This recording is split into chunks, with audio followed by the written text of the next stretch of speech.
Testing, testing. Okay, it's working.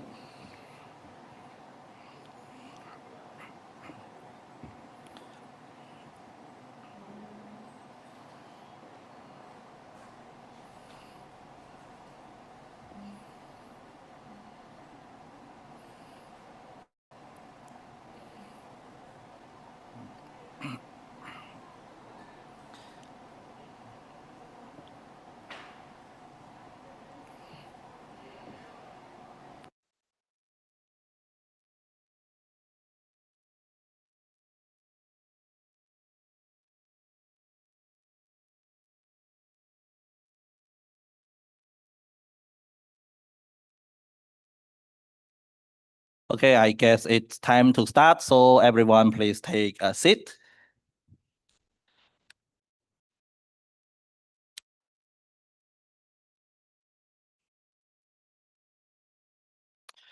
Good morning and welcome back, everyone. This is the technical session 3 that focuses on the network operations. And I'm Makito, the network analyst and technical trainer at APNIC. I will be the moderator of this session. We have 3 speakers in this session. Without further delay, let me introduce our first speaker, Jeff Houston, our chief scientist from APNIC, to speak about the evolution of TCP transport protocols. Jeff.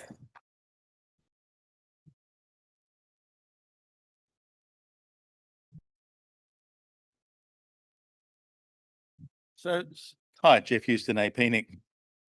I'm sure some of you have been onto one of APNIC's training courses, and with luck, they might even talked about how to provision the size of the buffers in your routers. Does the syllabus cover that? It does it? I'm looking at you, O-trainer. It does? And there's this conventional wisdom that you need big buffers.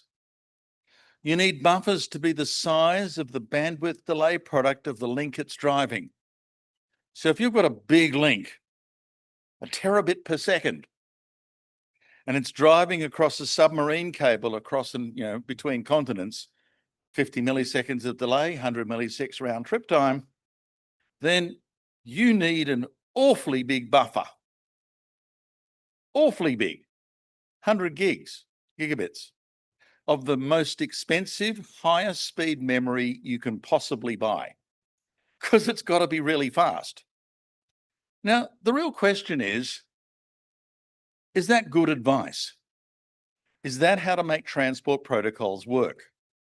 So I want to talk about, in the next half hour, because evidently I've got half an hour, haven't I? I'm waiting for someone to nod at me. Thank you. Someone's nodded. I want to talk about the evolution of our thinking about engineering of end-to-end transport protocols and how we make the network better. Now, a lot of this technology is getting on to 40 years old, and you might think we know everything there is to know. There is nothing left to change. There is nothing left to learn. We've been there and done that. That's not true. There's an awful lot we don't know. And the process that we're going through is we try stuff and we learn from it. And then we change our networks to respond to that learning experience. And oddly enough, this kind of theory of evolution, that it's an adaptation of the environment in which you're working, is actually something that dates back, 150 odd years ago now, for biological systems.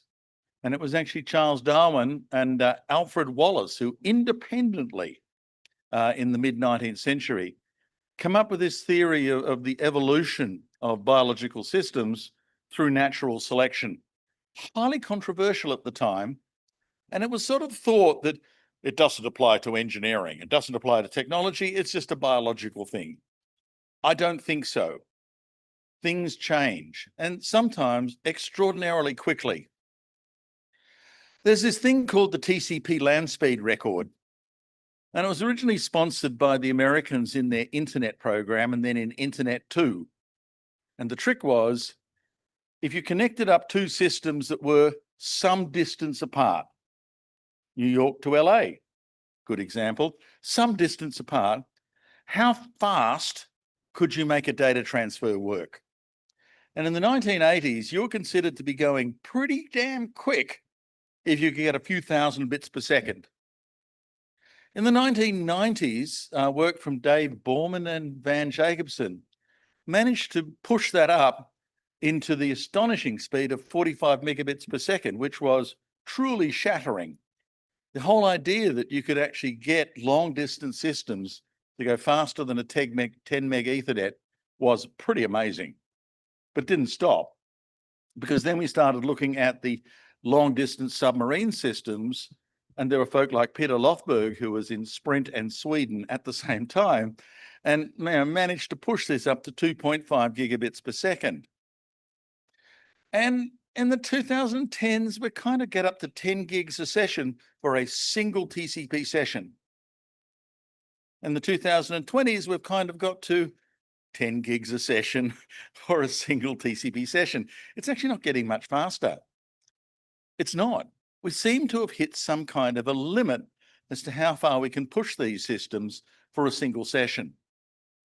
Interestingly, while TCP has a problem in terms of it's not getting awfully faster in the last 10 years or so, interestingly, the fiber optic guys haven't accepted that limit, have not. And every time there have been evolution in the engineering of fiber optic systems and the engineering of the digital signal processing to squeeze more and more capacity out of optical transports. The latest absolute amazing is hollow core, where instead of doing doped glass, you ream a tiny nanometer-sized tunnel through the middle of the glass fiber and push your laser down through that. Not a complete vacuum, but close to it. It's fast, and oddly enough, it works really, really quickly. So TCP isn't keeping up. Why not? Well, TCP has a lot of thought behind it. Because when we first considered this, we were coming out of the telephone world. And in the telephone world, the architecture was dumb peripherals. Everything was done in the network. Why? Because networks were scarce and expensive. And so all that equipment was actually a rationing problem, that you could only give each subscriber, that's what we call them, a certain amount of capacity so that you can actually manage to serve most of the people most of the time. TCP did not work like that. It worked in the exact opposite way. That what you wanted was to allow two systems to work across a network using two parameters, efficiency and fairness. What's efficient? Efficient says it's a bit like a road system. At peak hours, I want to fill the road system and not leave any idle space. I want to get as many cars as possible. I don't want crashes. I don't want smashes. I don't want congestion, but I want as much throughput as the road system can carry. Minimize packet loss, minimize the sort of downside, but don't you leave any unused bandwidth available. Use the lot. So the aim of TCP is to run your networks red hot, as fast as they can go, as fast as you have capacity. But there's a second thing about TCP, because when the network stops being the rationer, the manager, the quality operator, when you eventually come to the realization that MPLS is useless and what was it? SRv6 is just some fantasy to get you to spend more money. Once you come to that realization that the network's not there to help you, it's there to spend your money and nothing much else, you've actually got to make TCP do the work of being fair.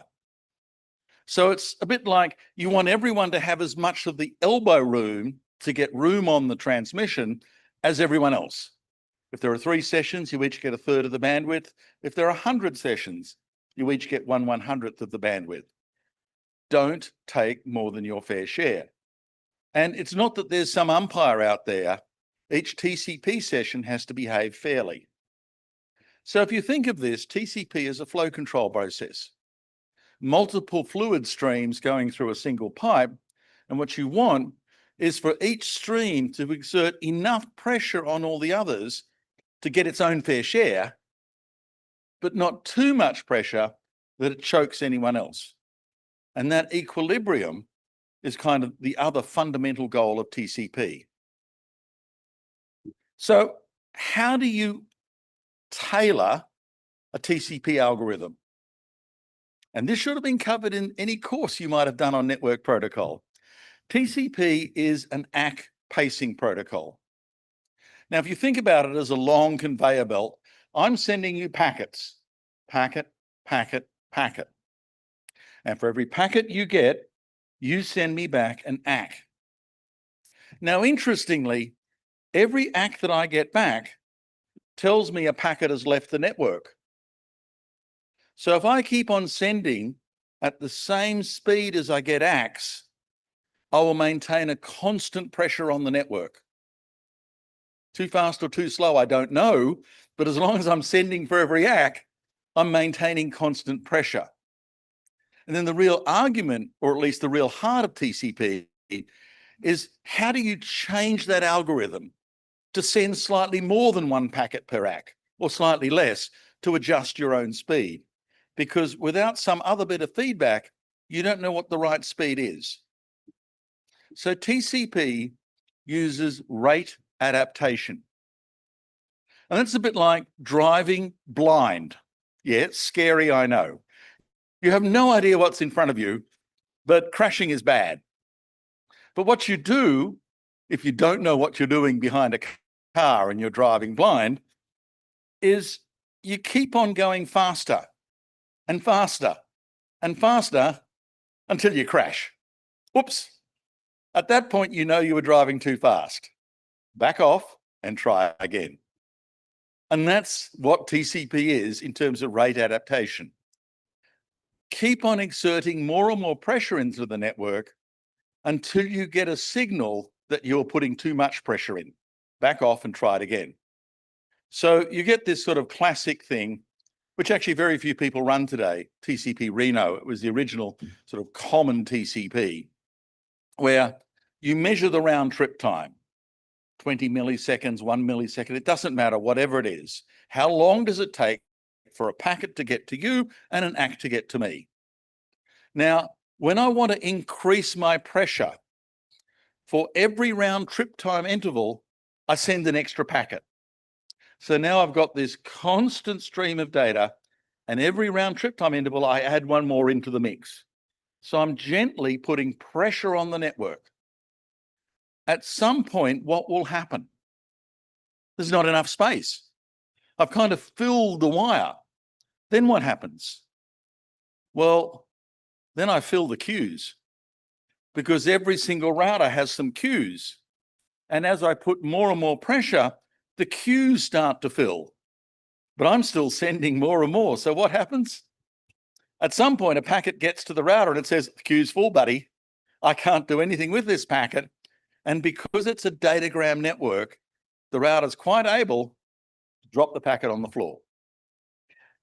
Drop the packet on the floor.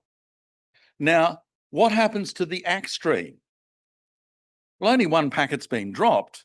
I'm still sending stuff, but that drop packet will cause the other side to go, whoops, I'm missing a packet. And it sends that signal back to me by a thing called a duplicate ACK. It ACKs the last good packet. And when I see a number of duplicate ACKs, it tells me I've been going too fast. Whoops, back off. How long? One round trip time sounds about right. And then start slower. That's what it looks like.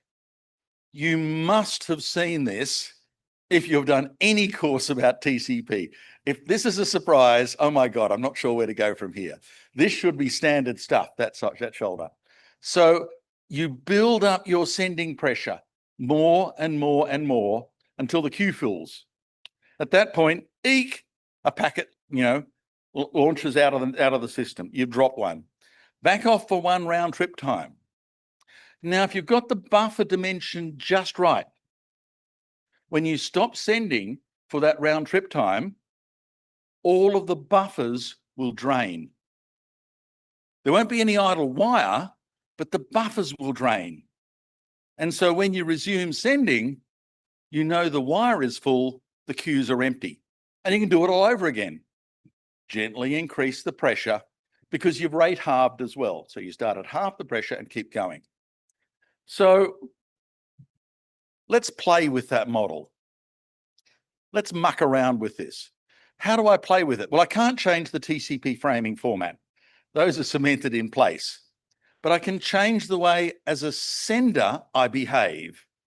And I can alter that algorithm to try and be a little bit more aggressive, maybe get more than my fair share. Basically, see how I can push it and what happens. Exploit opportunities that other TCPs don't. But you're not allowed to destroy the network. You're not allowed to completely overload it. That's not part of the rule set. On the other hand, of course, there are some challenges. These networks are horrible. The fact that it works at all, you should be saying, is a miracle. The fact that it delivers 5G speeds is unnatural. And if you think that's bad, go and look at Starlink. That should never work. It just should not be able to happen because that's the most foreign and hostile environment that we've yet found to try and push packets through. Because not only do you get this sort of need to understand what steady state is, but in a radio system, there's no steady state.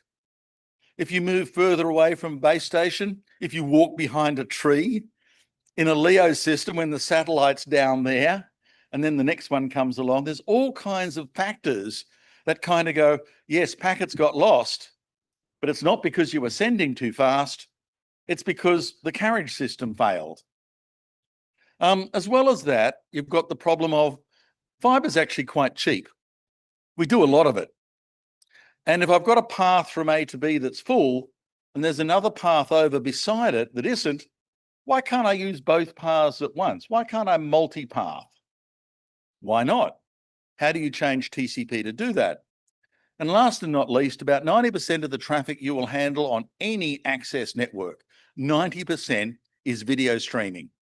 That's just today's world. We are today's broadcast television network. How do video streamers work? Well, up until a few years ago, really badly. The whole idea was your streaming started, the playback buffer on your playback device was empty. It says, send me data. The server in the data center goes, not a problem, bud. I will send you a few megs of data as fast as I can. Whoosh. Oh, your buffer's full. I will go quiet and wait for you to say, buffer's draining, do it again. So video streamers have pulsing. They send a pulse of data into the network and then back off and pulse and back off. Possibly the worst kind of behavior you will ever see. And to make TCP work in the face of all that is quite a challenge. So how do we respond to that? What was the evolutionary response to start with? Almost all of the senders, so I don't care what you have, iOS, Android, whatever, care about what's in the data center sending. What are they? I'm pretty sure these days they're not Windows, Microsoft stuff. They're not. They really aren't. I'm pretty sure most of them are Linux. And those platforms pretty typically these days run a system called Cubic. Cubic is a variation on the old Reno algorithm, but the trick is it moves quickly to the point where it thinks we're about to lose packets and tries to stay just below it for as long as possible. But if nothing happens, there's headroom in the network, accelerate quickly to the next data point. So that's a non-linear response. And once you actually find when you do the similar thing I did with Reno, up, down, Cubic is more, what would you call that? Wavy. It's constantly in a state of motion of forming a queue builds, packet loss happens, backs off a little bit, forms a queue, and it's kind of a more higher frequency system. Cubic is generally highly efficient. And because it's constantly pushing at the network, it picks up more quickly. If you're running Reno and I'm running Cubic, I win. because I'm pushing just that little bit harder. My elbows are sharper. I tend to cake more of the network. So it has a whole lot of good properties, which is just as well, because up until a few years ago, most of you were dragging from servers using precisely that algorithm. Doesn't matter what you have. All you have to do as a receiver is just ACK the packets. It's what the sender is doing in the data center you really worry about. And then we talk about very, very high-speed systems, Cubic is brilliant. But if you're running queues, the queues get full quickly and stay full. Now, that's not the only algorithm out there. The research people have been very, very, very, very busy, and lots of PhDs were given for lots of variants on this. So it's not the only ones in the ecosystem. But by and large, Cubic tend to dominate out there in the deployed network. So next question, how big should the buffer be? Because what you need to do is dimension the buffer size in your routers to match the networks that you're trying to drive. The queue size, the buffer size, should equal the delay bandwidth product of the link. What if I put in too much? What if I go to Cisco and say, send me more memory because I like spending money? Because this is really expensive memory. It's the most expensive memory on the planet. The answer is bad move, really bad move. Because if your buffer is too big, by the time you drive it to the point of packet loss, backing off for one round trip time will not drain the buffer. There'll still be stuff left in it. So the buffer will always have content. The buffer will always have packets. It's what we call in the industry a delay line. It just adds latency for absolutely no purpose whatsoever. Too much buffer, bad idea, poor performance for users. Okay, I'll make it really, really small. Yeah, you can do that. Bad move. Because if the buffer's too small, the loss signal occurs too early. You wait for one round trip time, and not only does the buffer drain, but because it's small, you actually have idle space on the wire. You're no longer being efficient. So buffers that are too small are also really bad for performance and really bad for your expenses. You bought all this bandwidth and it's not being used. So the theory was, and this is what you're probably being taught whenever you go to a networking course, the size of your buffers should equal the bandwidth times the delay bandwidth product, standard stuff. Now, the problem is that most of you have more than one customer. You'd hope so. Most of your customers do more than one session at a time. Again, you'd hope so. So all that theory was about one link and one user. And what we're doing is building links with millions of users. And we kind of go, oh, yes, it's the same thing. It's the same thing. It really is. It's not. Because when you have lots of sessions running simultaneously, they don't all synchronize to a single flow. They don't all resonate. There's a whole bunch of phase variation. And oddly enough, you can get it down by almost 25% just on 2 sessions. You don't need as much bandwidth when you've got lots of users. To be perfectly frank, you divide it by the square root of the number of simultaneous sessions.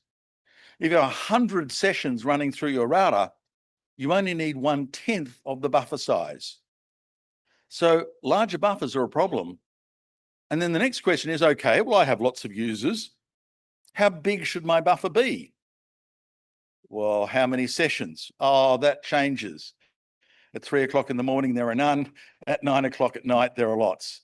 Well, sucks to be you, I suppose. There is no single answer. You can't do this without understanding the current traffic profile. Can we get rid of buffers, which is the next evolutionary step? If I can't dimension them properly and I'm relying on loss, then maybe that's a forlorn hope. So buffers have 2 roles. One, remember the Netflix pulse that I talked about? Stop pulsing the network. Smooth burstiness. And the other role for buffers is multiplexing. So can we remove burstiness. Well, if you're running a data center, you should have enabled fair queuing, sender pay. Surprised it's taken almost 10 years, but the video streaming folk are wandering around in a lot of these sessions going, we've discovered fair sender pacing. We've discovered queuing. This is really cool. And you sit there and go, yeah, right, 10 years ago, weren't you listening? Because if you smooth the rate you send, you're not relying on the buffer to actually absorb the burstiness. You're doing it at the sending end and removing the excess pressure out of the buffer. So a clue for those who haven't seen it yet, net.core.default queue discipline equals FQ, fair queuing. If it's not there, turn it on for Christ's sake. Your users will applaud. The next thing is that if you are doing that, the buffers can actually be really, really tiny. In the order, right, of the log of the flow size. This gets really small. Why do you want small buffers in your network? Because the last time we tried it was ATM in 1988. And when we tried it then with tiny buffers, we had no throughput whatsoever. So why am I saying, let's return back to that and use tiny buffers? Well, memory at speeds of lines, gigabits per second, is the most expensive memory you can buy. And that's a problem.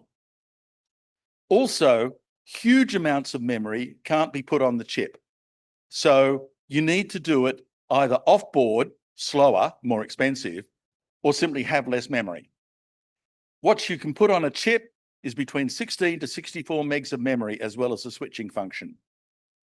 So what I'm trying to do is to optimize the network such that it never, ever, ever occupies the queues. I'm trying to put it at the left, not when the queue is full. How do you do that? You could try using network signaling, explicit congestion notification. And Comcast and Apple are wandering around the planet saying, yes, we can use this and make L4S work. Yeah, right. No, you can't. These slides are there to say, look, it's really complex and no one uses it and it doesn't work. Oops. And really, no one uses it. 2% of users use ECN. God knows why. I think they're Apple stalwarts who haven't got a clue yet. So, no, you can't do it that way. You've got to do it differently, and you've got to do it right up in the protocol. How do you actually understand when you're about to queue? Now, the answer, oddly enough, came from Google's work on bandwidth bottleneck routing, BBR, bandwidth bottleneck rate control algorithm. What you do is you run blind for 6 round trip times. Just send. Just don't care. Constant rate. At the 7th round trip time, hit the network hard. By hard, I mean increase the sending rate for just that interval by a phenomenal 25%. Smack the network so hard, it will react, because a 25% overload will surely cause something. Measure the delay accurately when you're doing that. If the delay increased, that was queues. So you were going at the right speed. Back off by 25% and keep going. If the delay didn't change, well, there's idle space. Go faster, dude.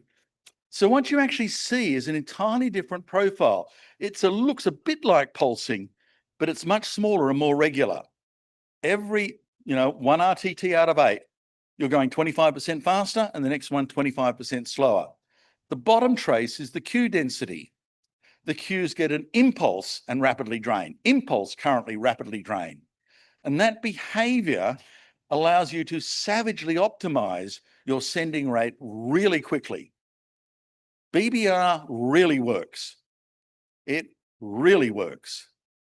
If you're running cubic, red trace, and then you start up BBR, green trace, cubic tends to die really quickly because BBR swamps the available space. It's not because it's occupying the queue, it's because it's basically occupying the wire, and it makes minimal requirements. So in some ways, BBR fails on fairness as long as some people are still running cubic. What if everyone ran BBR? It'll be a different fairness argument, and probably one that we're about to have. So where are we today? Well, there's a mixture of mechanisms out there. I said that cubic dominated, but an awful lot of folk are now turning to BBR for almost everything, partially because it makes, advantage to you, but also because it works. If you're on Starlink, you'll be lucky to get about 50 megabits per second out of a Starlink connection unless you run BBR. If you run BBR across Starlink, you will get around 300 megabits per second. 300, because BBR just works on Starlink. But we have a whole bunch of models out there, a whole bunch of traffic models. Do I use the queues? Do I ignore them? I haven't even gone into queuing disciplines like red, weighted red, codel, fair queuing. I've only got so many minutes and you need another talk, so I'm not going to do that. The whole thing about satellite, Wi-Fi, radio, blah, blah, blah. Yes, they all need tuning from your flow control algorithms. So our environment is rich and diverse. And the real message is we don't know everything. We know only a very, very small amount. What wins? I would argue that what wins is not fairness, but efficiency. Now, maybe I just like more bandwidth. Maybe I do. But I suspect that protocols that try and ignore the network as much as possible and simply try and make the network work as hard as it can without driving it into overload are protocols that have promise and longevity. And it seems to be a more robust way than the constant feedback mechanism used by cubic and similar loss-based protocols. And what is this really telling us? Why is this relevant? To be perfectly frank, we know very, very little about this area. We've only been playing with it for 40 years. That's not a long time for what is an extraordinary complex flow control system. Some of our original assumptions about networking are probably wrong, and what you've learned in courses is probably not true. And what vendors tell you is probably a lie, because they're out there to sell more memory, not to give you efficient outcomes. If you really want to move data, then it's still an experiment in progress. And there's a whole lot of challenges that we still don't quite know how to do this right. And as long as there are still folk willing to work on it, I'm heartened, and you should be too. Thank you.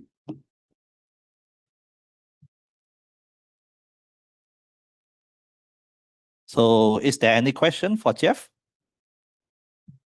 Oh, question. Good God. Yes, So please mention your name and asked me organization. a question all week. Congratulations. Microphone, please.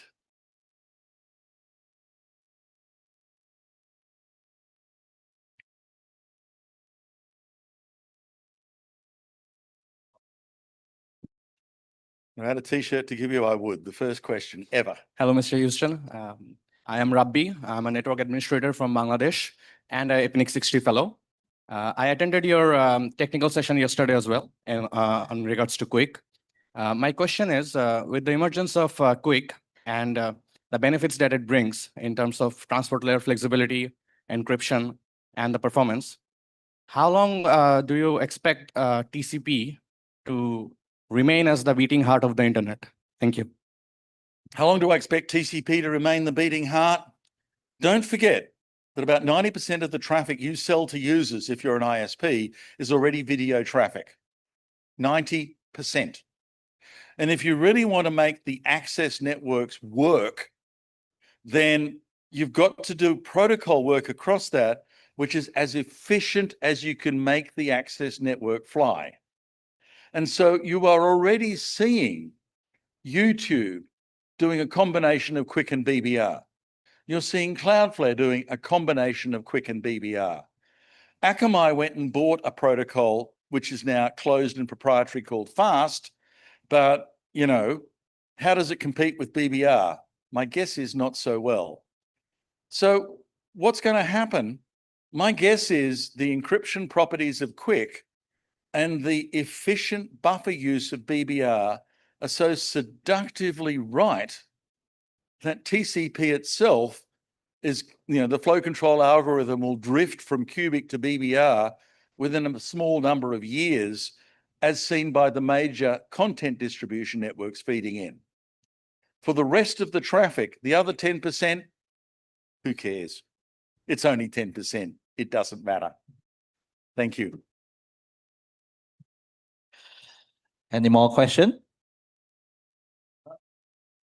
Okay, so thanks, Jeff, for the presentation. Next, we will have our second speaker, Shisho Tsuchiya-san from Arista, Japan, talking about distributed and centralized network architectures.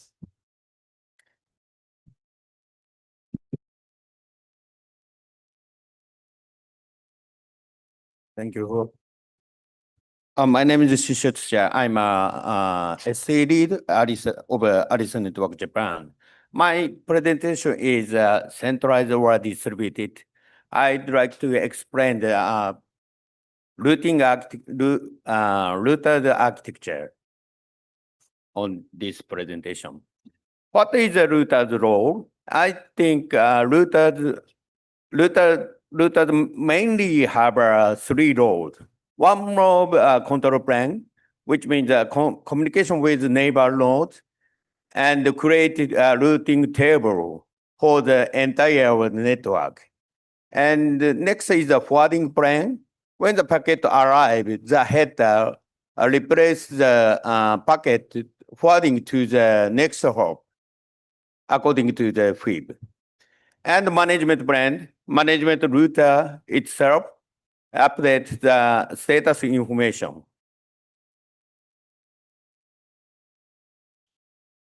I'd like to explain the routing information and the forwarding information best. And the router create a lib by the routing protocol like OSPF or BGP, communication with neighbor node, and create FIB for the path forwarding, like this, like this. And this is lib and FIB from a real route output. This is lib, routing information base. If show IP route, the prefix in detail, then you can see the routing table via the next hop and the next hop. And also, you can confirm the FIB, show IP hardware FIB route detail. Then you can confirm the prefix and the routing type and the fake ID and the fake type and next hop.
FEC also confirmed by the CLI, show platform of hop IP route.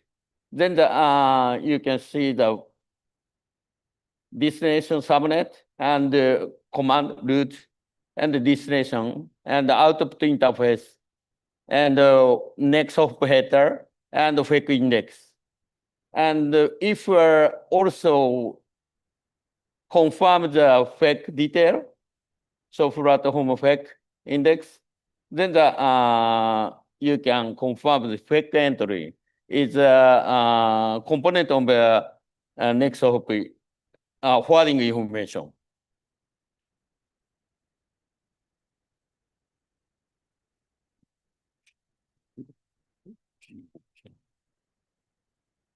Okay. Okay. This is the distributed forwarding. What means the distribution forwarding? Which is copy the FIB created by the CPU supervisor to the respective the line card. Each of line card has a switching chip would have its own dedicated fib. So fib copy each of line card copied from the CPU's fib. And there is several type of distributed forwarding, and forwarding are made between the switching chip in the line card. Yeah, some implementation at the internal header on the Ethernet frame, like a left side, and other implementation change to the fixed size cell from Ethernet frame on the system internal, the right side. This one. This is a packet processor like Broadcom DNX Jericho series. It is the internal architecture of on the chip, forwarding chip. And the switching packet processor receives packet and determine the output destination from the fib PEC entry on the ingress received packet processor. And the frame would send to the fabric interface on the ingress transmit packet processor and reassemble cell back into the packet Ethernet frame on the egress received packet processor. Any packet header update such as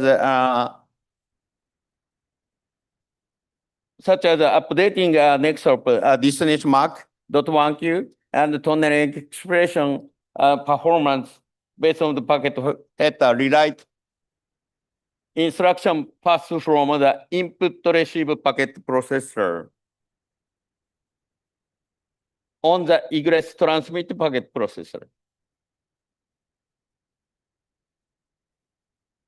This is a system example for the Broadcom DNS Jericho series. And we can configure several type of systems. The one is a single chip and fixed configuration. And single chip use one forwarding chip on the system. And multi-chip fixed configuration. This is the system has more than the forwarding chip, and each of chip connection to this Jericho chip has a fabric interface and multi-chip connected to each other, and also we can configure the modular system. Modular system is a line card has a switching chip, and line card connected is fabric card, and it's communicated to a line card, ingress line card to the communicate via the cell fabric. And fixed and modular system use common virtual output queuing scheduling. I'd like to explain the VOQ and the cell fabric architecture. Yeah, prevent the TCP incast by ingress packet processor. If the ingress packet, ingress line card receive the packet, then the confirm to the egress interfaces. If egress interface is not congestion, then the send to the line card send to the packet to the egress interfaces. And on that time, the line card is not congested, so it's a line card user on-chip buffer. On-chip buffer is a 256 megabyte, But if congestion occurred on the ingress interface, then the ingress interface send to the wait signal. And the line card has a deep buffer, like a 8 gigabyte or 60 gigabyte. And the frame waiting get on the buffer. And if the congestion is released, then the send the signal. And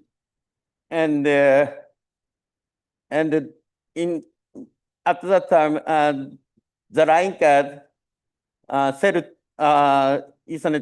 divided it to the cell and sell to the line card send to the all cell fabric for the cell spray.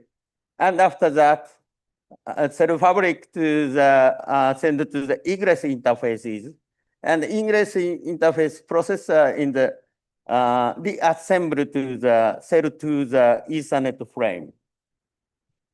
So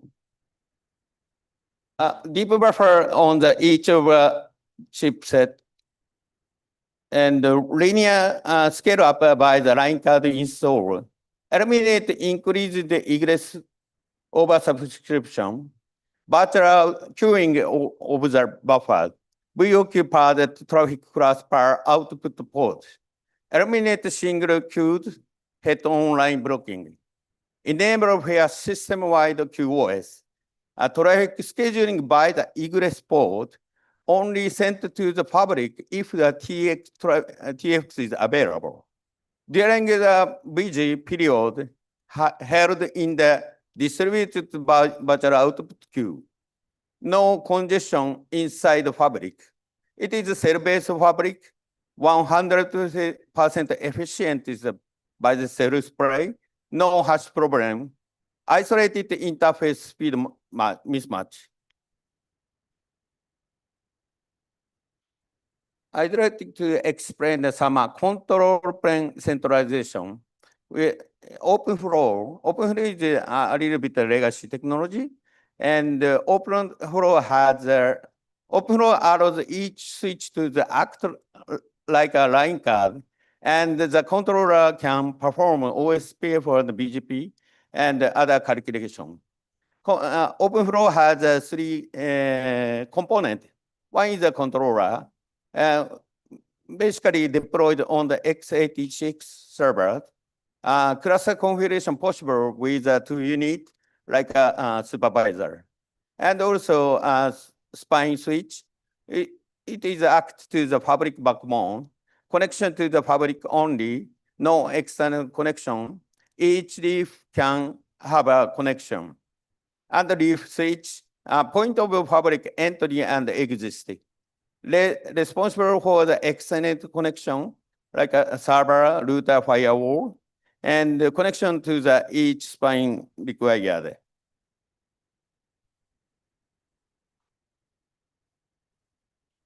This is an overview of OpenFlow routers. External routers are not aware of anything special, and the OSPF BGP control packet are delivered to the controller. And the controller aggregate layer 2 and layer 3 information, send it as a FIB to the each switches. Data packet pass through the fabric, the optimal path. And also this idea is used on the InfiniBand subnet manager. The InfiniBand world is also taking our central approach to the control plane. Subnet manager runs on the server or switches, and subnet manager finds the physical topology and programs the best paths to the each switches, calculated by its own routing algorithm, and automatically detect and programs a new path in case of failure. So Ultra Ethernet's next generation AI fabric interface infrastructure. Ultra Ethernet targeting is require the control plane with scalability similar with today's Ethernet. And in other hand, it requires a distributed control plane, I think. Let's think again the routing over the Ethernet. Unlike InfiniBand, the Ethernet routing protocol distributed the path calculated to the network node. And such an approach eliminated the single point of failure at the routing control plane. Distributed routing decisions also improves network resiliency. If a part of the port goes down, the local switch can determine the new path immediately rather than waiting for the calculation and the instruction to the reprogramming the forwarding path by the OpenFlow controller, the subnet manager. No single system failure can bring down traffic for the entire network. Yeah, this is DCQCN. DCQCN is used on the data center AI fabric. And normally GPU use RDMA packet, and RDMA over the Ethernet is use UDP packet. And the GPU send it to another GPU for the Rocky RDMA over Ethernet. And if a switch would be a congestion, switch marked ECN, it's called the congestion point.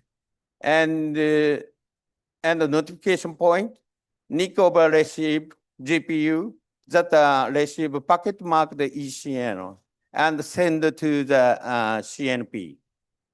And the reaction point receive CNP from a network processor and adjust the rate to the avoid buffer overflow.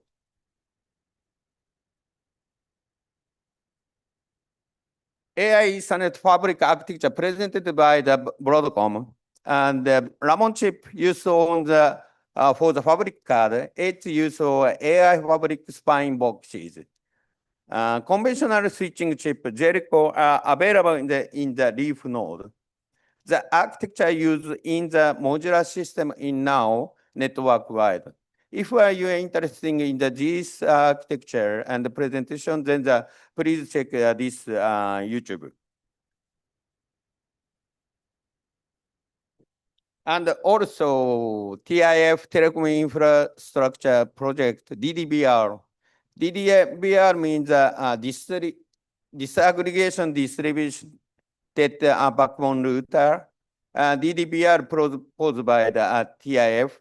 The complete separation of a control and the data plane, which means the disaggregation.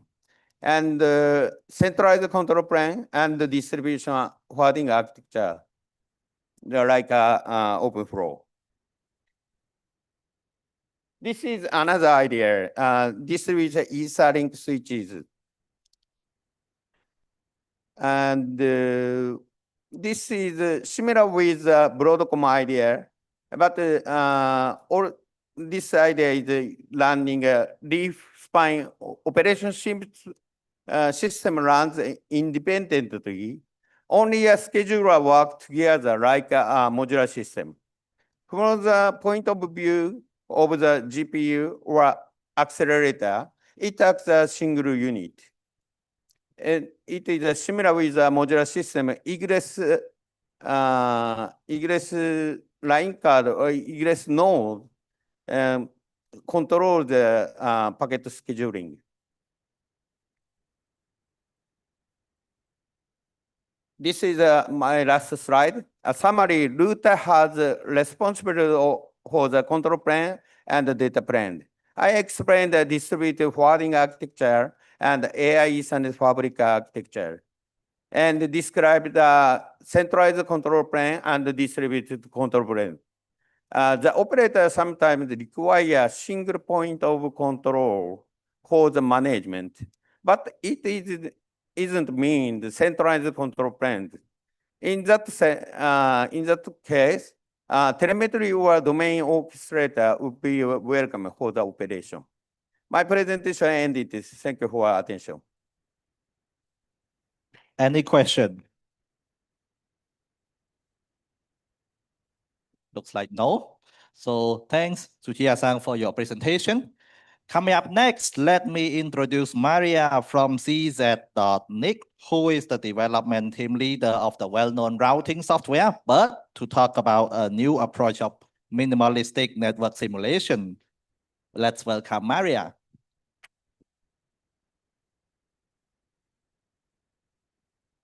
Good morning again.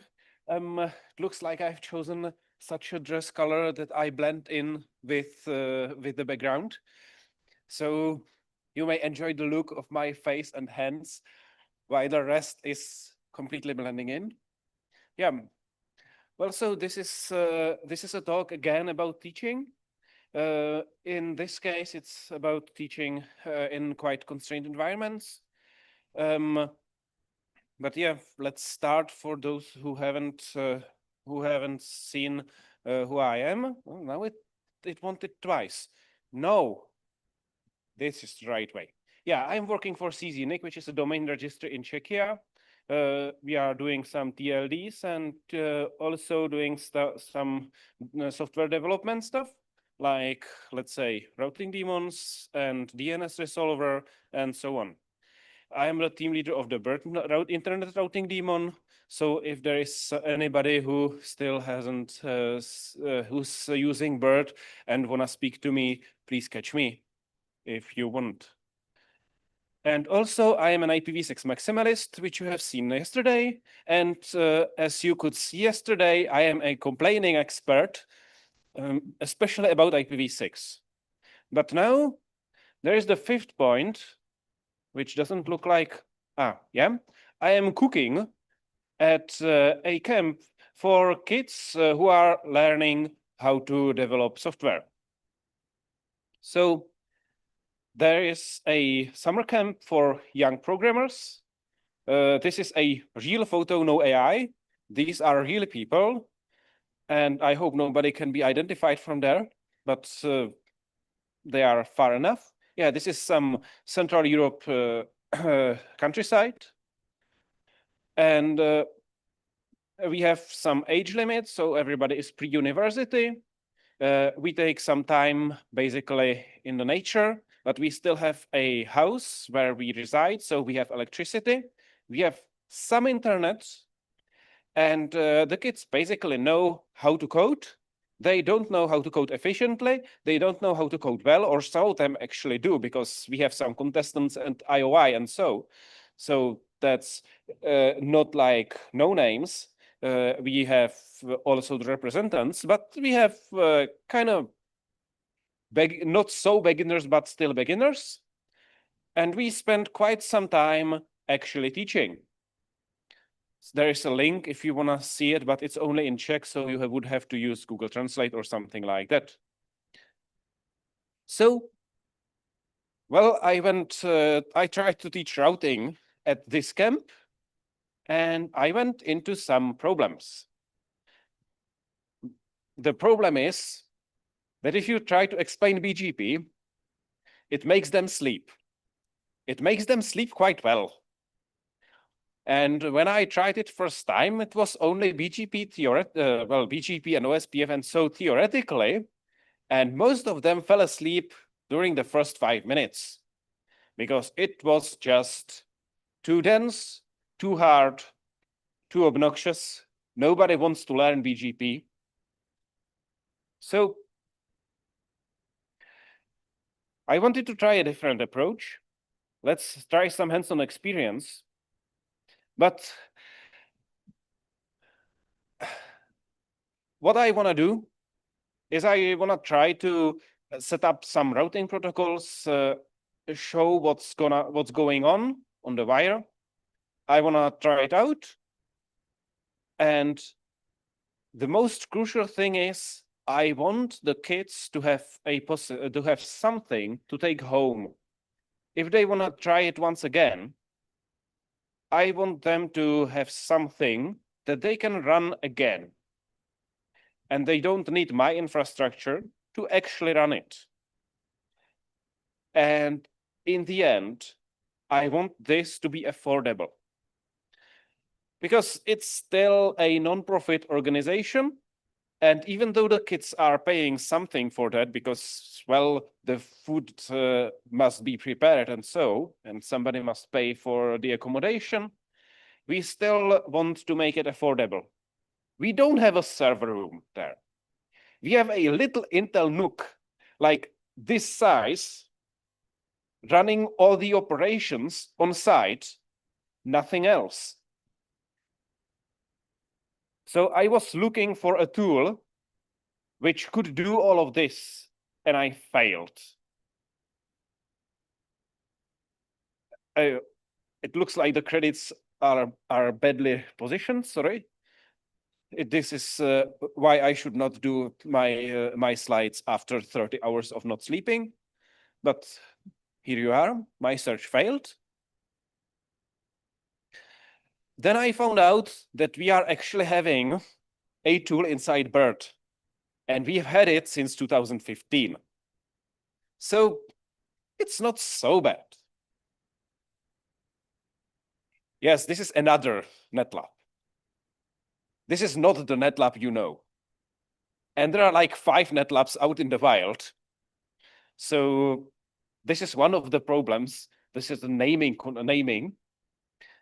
Like this is one of the 3 major software development problems. Naming things and off by one. Yeah, so BERT NetLab. It was written by my colleague Andrzej like 10 years ago. It uses some kernel network namespaces and nothing more. We have so little startup times that we can run like 50 tests in 50 minutes. We have like no overheads, just running the BERT inside. We are using it for testing, and I run it in my laptop with no internet. I actually was able to run it on a plane when sitting there for 12 hours and debugging something. Why not? It works. It needs nothing else than my laptop. But it has some drawbacks. It runs under root, which is something I don't want to give to all the kids, some bunch of bash scripts, which are expected to be run by somebody who actually understands things.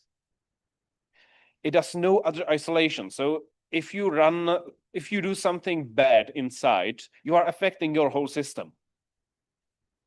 So you don't want this to give to kids, where you basically say, hey, well, you have to use this as root because it's not working otherwise. And it expects quite a lot of things because it's a testing tool. It expects BERT to run there. It runs just one single cluster on one machine. And it's, to be honest, after my developments as well, quite a horrible mix. You don't want to run it unless you know what you are doing. But, well, this is what we need for testing. We need it to run offline. Again, I want to develop on a plane when my my uplink is down. I want to run some repeatable feature tests to like check how my development is progressing. I want to do some reaction tests if network topology changes, what happens inside BERT, and I want quite some automation. Some parts of these requirements are not met by the current NetLab. So, well, why not to try both? And so I opened my editor and tried and started with some new code. Then I threw it away and started again because it was horrible. And I think what I have now is like a 3rd generation of something which still looks horrible, but not so horrible. I'd like to remind you that pre-production testing, anything you are running on a production site or a pre-production site, anything when you are checking whether it's gonna run in production, is out of scope of this. This is not a container lab replacement. This is intended for something else. This is intended for situations where you expect things to be packed, to be sent to somebody else, things to be completely repeatable, massively automatable, and more than that, we expect this to run completely offline. And this is the main thing, and with little disk space, which is the main thing why we need something different, because we still have the problem that if you run Container Lab, you have like some hundreds of megabytes at least on the disk, eaten by that, and the Docker things and so. So after some long months of choosing the name, I finally renamed the project from something else to EduHawk last week. So I haven't even had time to spin up some web page. So it's now just a GitLab project and some other things, but it will be there. It will happen later. So what we are doing, we try to make containers which are not so much containers. The aim is to use the existing Linux system because it's intended to be used for teaching and for running in constrained environment. I don't want the kids to have to download some new images. This is expected to create a virtual image basically from the system it's running on. We don't need the isolation that the container would not see the complete contents of the system it's running on. We just need it to make something to run in. You don't need root. You don't need sub-IDs. You don't need sub-GIDs. You need user namespaces. You need lots of other namespaces. So if it's not allowed by the administrator, you still may need to have a root to just allow the namespaces. But it has better environment isolation that the BERT NetLab is, and it's still more lightweight than anything which would be Docker based. So how to use it actually? Well, these are four commands. It's still CLI. We are expecting to have GUI later. This is a CLI thing. You just run 4 commands. The first one creates a cluster. The second and third one creates 2 machines called A and B. And the fourth one connects these 2 machines by a link. Well, bastu is a Swedish word for sauna because, well, why not choosing this? And after you have this, you can just log into that machine and you get something which looks like a fake root, but it's just that machine. You actually don't have any other user inside that machine, which is a little bit of drawback. So there are some problems. I will get to them later. Yeah, some hardened builds like TCP dump in older DBNs doesn't like running there, but in the current DBN it is actually fixed because you can't do set groups in such environments, and you may need to enable forwarding. This is a little bit obnoxious. We expect to fix it by some command in future, but for now, one has to insert this command by hand if you want to enable forwarding. but this is like minor nuisance.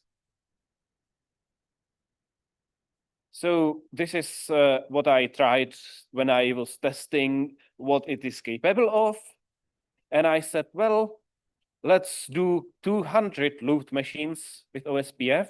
Some of you know where this is heading to. But yeah, this is just some bash scripting. You just create a cluster, and then you run start a machine 200 times, and it works.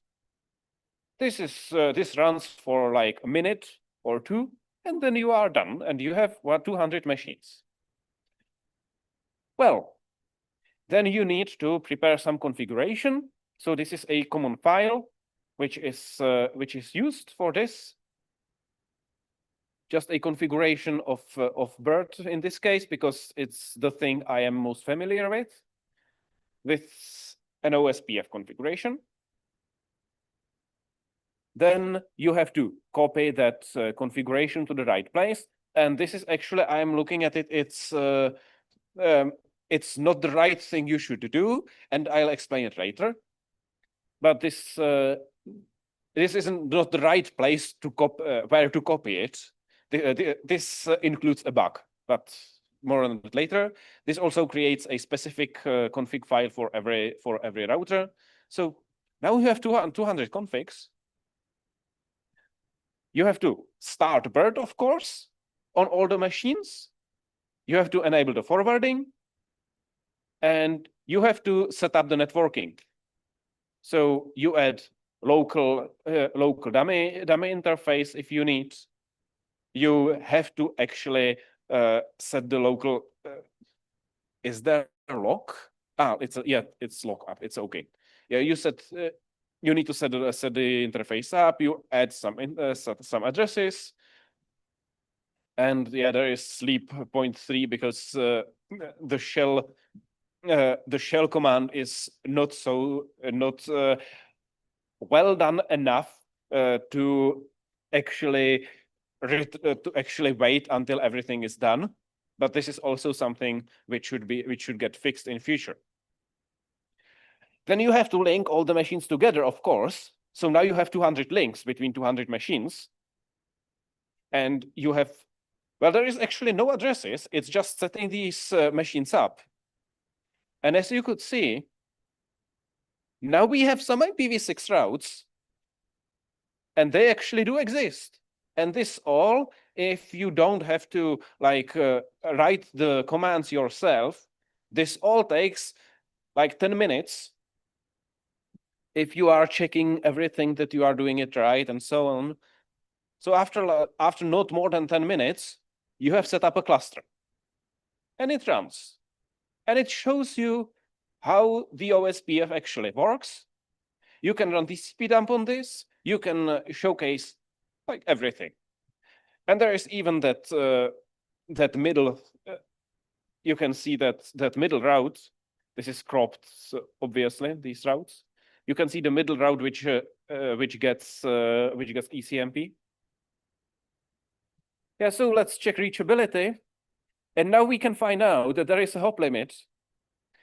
Now we can explain to the kids that, well, it's not a good idea to create actually 200 nodes in a loop, because to get to the other side of the loop, you have 100 hops. And the standard hop limit is just 64, which is still enough for me to ping to my home, which is like 20 hops far from here, but it's not enough to ping to the other side of the loop you have in your own laptop. Yeah, so then we can think with the kids how to fix it, where to add links, and how the network is going to change after updating the routes.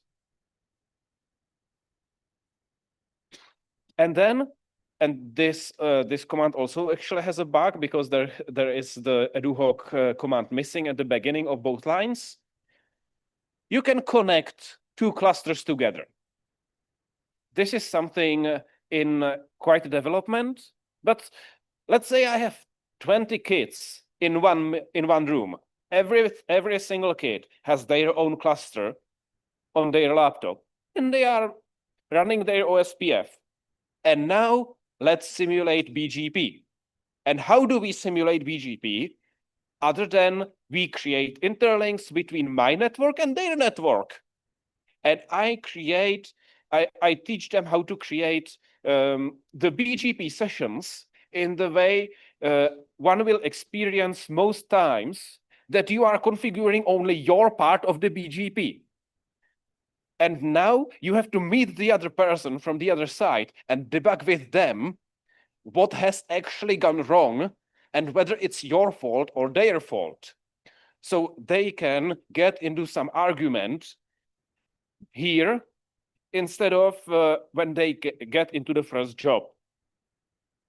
And this is one of the killer features I actually thought of, because I want the kids to have their own OSPF net, to have their own autonomous system simulated and have an opportunity to connect to somebody else and simulate all of this as it happens in real life. They have a different experience than actually pulling the wire. They don't have to switch, they don't have to plug in the optics. They just configure some tunnel, but it still means that they get the experience from the personal point of view. They get the experience of configuring something from only one side. So the state of EduHawk, how it is today. Well, it can run BERT, it can run FRR, it can run anything which runs on Linux. It just needs to be checked whether it actually runs. So if it doesn't run anything of those, please send me a bug report. It's written in a combination of C and Python. It's quite a cursed combination of C and Python, because I want to have some parts of it very efficient. Mostly, I don't like calling raw syscalls from Python, and I don't like parsing JSON in C. So I have combined these, and now it looks quite well. It has only CLI interface. It has some JSON interface. I am trying to make the CLI interface so that it uses a JSON. It can be used by an automation so that I don't have to do double parsing. What it does is dynamic topology updates, which is something we couldn't do in the original NetLab. And it's something which actually happens in the real world. You get new links, you remove old links, something goes down, you get a cable cut. There is an interconnection. There is for now, it's a very, very custom protocol, which just drops the packets into UDP and sends them to the other side. It needs some better configuration, and I actually expect to add support for WireGuard and support for VXLANs. I was trying to find something better than just dropping packets into UDP, but I didn't want to use IP in IP because this could be too easily filtered. So I ended up with this. And to be honest, I don't need encryption. The WireGuard would be there if somebody needs encryption, but for the teaching, I don't need encryption. This is a educational network for completely testing purposes. So I'm just reducing all the efforts I have to put into it to the minimum.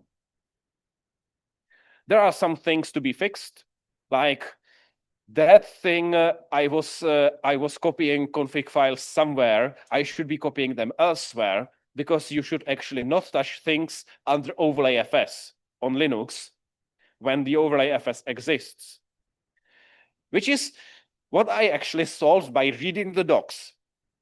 So this is what to take out from here. Please read the documentation. the answer is often there. And if it isn't, it's often there. You have just missed it. Or it isn't. And then you have to ask or look into the code. There are some problems with the shell, of course, because I just put there what I found out that should work, but it doesn't work the way I want. Yeah, it needs more documentation, it needs better installation, it needs stable API. It's still a tool in a quite testing phase, and we expect that it's gonna take some time to get it stable. We expect to use this tool to teach routing at the university for this semester and to use the students as our beta testers. What can possibly go wrong? So what's in development? We expect to add the VXLAN. We expect to add Docker image support to actually be able to run something if you actually want to run the Docker inside. We expect to assign physical interfaces there. We want to automate this all as bird testing. And there are some efforts to make GUI. We don't still know whether we make GNS3 running with this or whether somebody is going to code something completely new. I don't know. This is question for future. Yeah, there are some links. So you can check the website. You can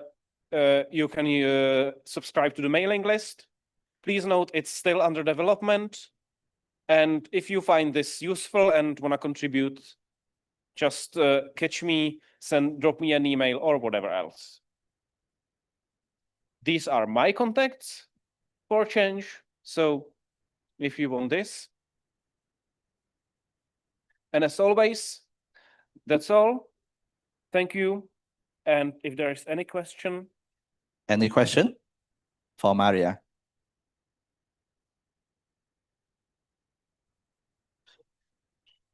Please go to the microphone, introduce yourself before you ask the question. Yes, I'm Pyo.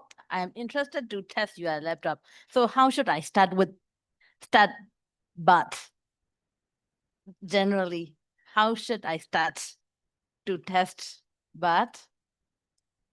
Yeah. How could you start with that? Yeah. You could look into the repository. You clone the Git repository, and there is README, which should tell you how to start. If it doesn't work, then I did bad job. And then install it is like a container. You have to for now. The installation is like you run make in some directory. It creates a binary. And then you just run a Python script and it does everything else. Okay. So it's intended to be not needed to be installed. Just it's a little bit clumsy for now to be used because you have to be in the right directory because there are some relative paths and so. Okay. So I need to go to the repository in the GitHub and I need to download the image. Please speak to the mic. I can't. So I need to go to the repository in the GitHub and then download the image. And install it on the laptop. Yeah, you go to the repository. You download the contents of the repository. The contents from the repository. You just clone the Git. Yeah. And it includes everything. It's just a bunch of C files which you build locally, and then there are some Python files, and it should be written there in the documentation what you should actually run to make it work. And it's like 2 or 3 commands. Oh, there's the instruction how to install it, right? Yeah, there is in the README there is instruction how to use it, and if the instruction doesn't work, then it's my fault. And please, okay.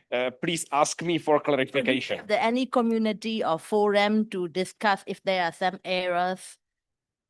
There is the mailing list for now. Mailing list. I'm not expecting for now to create something else, but if there was something, if there was a requirement for something like, I don't know, a Discord or whatever, just Okay. send me a suggestion.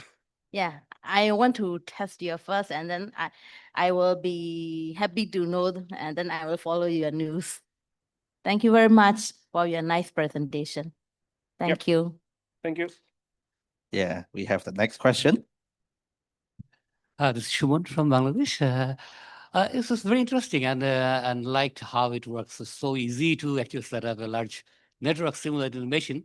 But my question is that you have multiple students, right? So if I set up a lab inside a machine, for one can test and do everything, but you talk about collaboration with others. So how can I connect virtual machine in my laptop to somebody else? Is there a way you thought about it, or you want to allow others to the same lab to configure? Yeah, there is that, for now, it's that UDP tune tool, which creates a interface in one of the virtual machines you have locally, and it expects the other side to run the same command, and it will create a virtual interface there. And there is a process which actually forwards the data from one interface on one side to the interface on the other side. So this basically creates a point-to-point link to another cluster on the local network. So if I have local Wi-Fi, which almost always runs, and all the kids are on the same Wi-Fi. So all of them, everybody has their own network, and they just say, well, this is going to be my ASBR. And the other one says also, this is going to be my ASBR. And they say, well, let's create a link on these ASBRs. And now it should start communicating. Excellent. Thank you. Thank you. Any more question? Looks like no. Oh, one more. You have already found a bug. And then like I am also sometimes I do the training. If I want to do the group lab with the SSH, and then can connect remote, sometimes online training or something. Want to do the remote lab and then let the participants to connect. Is it stable to connect multiple connections, and then group lab, such kind of thing? How can do it? You can support this online lab platform with this bot. Considering that this is all in development now, I have no problem in like finding out how to do this. This is something which one can just throw some more time on and make it. Yeah, I would expect that the UDP tune should work for most cases, and if there are all behind some. Sorry. If they are all behind some NATs, I have no problem with like setting up one relaying server, which would relay the connections from one person being remotely there to another person being remotely there. In the end, it should just work. But for this specific case, I'd rather use the WireGuard, which is not yet there. WireGuard. But using the WireGuard will make this network safe enough that nobody could like eavesdrop or even like try to insert packets into link. If the UDP tune has no encryption and no checking that the packets are actually okay. Okay. Yeah, so this is why there is the WireGuard thing. But with the WireGuard, you can do lots of things, including this, I would say. Yes, I also used to use WireGuard. Thank you very much for your answer. Thank you. Okay, thanks, Maria, for your presentation. This concludes our technical session 3. Thanks to all the speakers and audience in this session. Let's give a big round of applause to all the speakers. Next, it will be our lunchtime. Many years of my training experience told me, do not make your audience or participants hungry, because hungry people are angry people. So let's go to lunch. After lunch, we will still have technical session 4, which will be in Da Nang 1, which is another room. Let's continue after lunch. Thank you.